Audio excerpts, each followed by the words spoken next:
17 बोसोर बिपि बा जोंनि बिटिसि ओनसोलाव जिखिनि खामानि मावनांगौमोन बेखौ मावाखिसै बरन्स जोंनि गोरिब गुन्द्रा मानसिफोरखौ बिथांमोना सोबख'बोबाय दा बिनि थाखायनो हिमन्त बिश्व शर्माल' नङा जायफोरा माने सांग्रां नेता जायफोरा माने सांग्रां लिडार दिनै गासैबो बिपिएफखौ सोंखारिगोन आरो जोंबो सोंखारिदों आरो रायजो राजाफ्राबो सोंखारिदों आरो रायजो राजाफ्राबो जायनि थाखाय दिनै बिटिसिआव मोनसे सोलायनायखौ लुबैदों आरो बिटिसिआव सोलायनाय फैगासिनो दङ जाय सोलायनायनि गेजेरजों बिटिसिआव इउपिपिएलआ सरकार दानो थांबाय दङ बर' फिल्म इन्डास्ट्रिनि सासे नोंथांजोंनो फावखुंगुर खालामफानाय दाब्ला बर' बिथाङा गले गले बुंबाय थादों दिनै उदालगुरियाव फैनानै बुंदों कक्लाबारि बियाबाव प्रमद बर'आ मोसौ बोराय बायदि बा मोसौ गोरलै बायदि फेजेनगोन बिथांखौ बुंनायाथ' बुंनानै लागोन दा बिनि फिथाइखौ बिसायख'थिनि उनाव मोनगोन दा बिथाङा मा बुंदों मा बुङा बेजों सोमोन्दो गैया खिन्थु आङो बिटिसिआव थानाय जि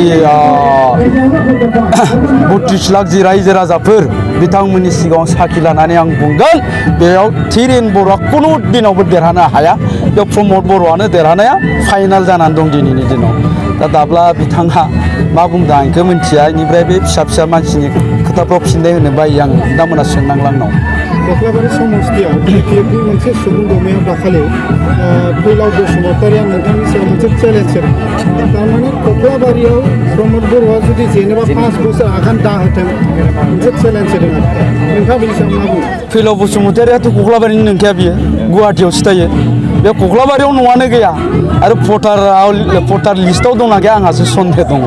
दा गतिके बिथाङा गुवाहाटि गरसकनिसो मानसिखा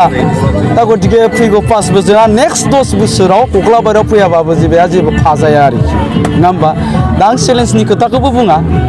चेलेन्ज लानांगौनि खोथाबो बुङा आंथ' कक्लाबारियावनो थाखायो कक्लाबारियावनो थाबाय थागोन थेवबो आं चेलेन्जनि खोथा बुंनो दागो जे आं थेवबो बुंगोन मा बे प्रमद बर'आनो देरहानो थांबाय दं नोंहा सोरजों मा चेलेन्ज लानानै गाबोननि दिनाव कक्लाबारियाव फैयाबा नोंनि गोसो खिन्थु फैलावा बे कक्लाबारिनि नोंखाया बियो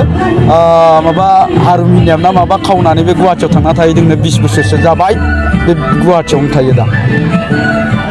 आচ্ছা गोविंद बसुमतारिनि समस्तियाव दिनै नोंथाङा फैदों माबायदि रायजोनि अनसायनायखौ मोनदों गोविंद बसुमतारि सारनि समस्तियाव अर्थात भैरबकुन्द नैबे समस्तियाव गोबां खेब फैबाय रायजो राजाफोरजों रायलायबाय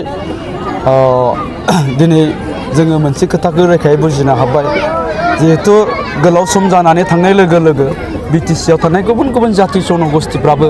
मोनसे खोथाखौ बुजिनो हादों जे बिटिआर एकर्डनि जोहै जों गासै जनगोष्ठीया बयबो समान मोनथायखौ लानानै समानै जौगालांनायनि मोनसे खाबुखौ मोनगोन दा बेखौ बुजिनो हानाय लोगो लोगो दिनै बे भैरबकुन्द समस्तियावबो गुबुन गुबुन जाति जनगोष्ठीनि सुबुंफोराबो बर'फोरजों लोगोसेनो दिनै इउपिपिएलनि हान्जाजों सोलायहोनांगौनि थाखाय भट होनो थांबाय दं गतिके दिनैनि दिनावहाय भैरबकुन्द समस्तियाव गोविंद चन्द्र बसुमतारि बिथां सारनि देरहानायाबो रोखा जाखाबाय आरोखि एक्स एनडिपिनि सासे सोद्रोमाया बुंदों जे इउपिपिएलजों बिजेपिजों सिङाव मोनसे एलायन्स दङ आरो फैबाय थानाय बिटिसिआव बा बिटिआरआव बिजेपिजोंनो एलायन्सआव मोनसे गभर्नमेन्ट दानो नागिरदों होनना बुङो दा नोंथाङा सासे मिरुनि इउपिपिएलनि सासे नेहाथारि हिसाबै मा बुंनो सानो बिजेपिजोंथ' बिपिबासो एलायन्स दङ अपेन मोनसे एलायन्स दं बिथांमोना मोनथाम समस्ति नागारनानै होदों बिजेपिनो गतिके बेवहाय जोङो सोरबा बिजेपिजों एलायन्स जानायनि खोथा फैया खारन जोङो इउपिपिएल हान्जाया जिहेतु हारसिंनो सरकार खुंनो थांखाबाय दङ बियो रोखा जाखाबाय दिनै बेयाव सोरबा बिजेपिजों सिङावनो जा सायावनो जा बेवहाय एलायन्स जानायनि खोथा फैया दा गतिके बिपिएफआ जिहेतु गावस्रा सन्देह दङ जे जोङो हारसिङै सरकार दानो हानाय नङा बे खोथाखौ साननानै बिथांमोनासो बिजेपिजों एलायन्सआव दङ निस्सय दाबो दङ दा खिन्थु जों इउपिपिएल हिसाबै जिहेतु जों गावनि सरकार खुंनो थांबाय दं हारसिङैनो दा बेवहाय सोरजोंबा सिङाव एलायन्स जानायनि खोथा फैया सोर मा बुङो बुंबाय थागोन आरो बुंग्राया बुंफाबाय थागोन जायखौ बुंबा गावबा गाव पार्टिया लाब जागोन बेफोरबायदि खोथाखौथ' बुंबायानो थाखागोन